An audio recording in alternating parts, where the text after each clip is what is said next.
Ассаламу алейкум. 15 минутта дайын болатын печенье дайындаймыз. Сары майымызды ерітіп, жұмыртқамызды, қантымызды қосып, венчиктің көмегімен жақсылап араластырып аламыз. Ұнымызға қамыр қосқышымызды қосып, екі массаны біріктіреміз. Бізде қою қамыр пайда болады. Қамырымызға мейіз немесе шоколад қоссаңыз болады. Мен Қазақстан шоколадын үгітіп қостым. Дайын болған қамырымызды кондитерлік қалташаға саламыз.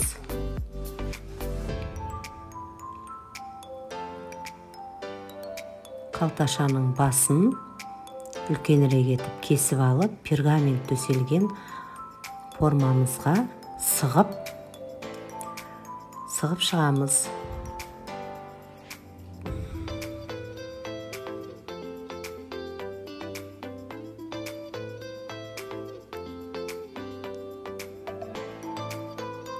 Печеньелеріміздің үстін басып, формасын келтіреміз. Қызып тұрған пешімізде 180 градуста қызарғанша пісіріп аламыз.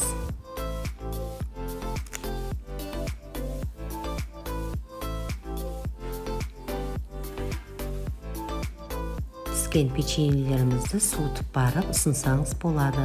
Ас болсын, жасап көріңіздер.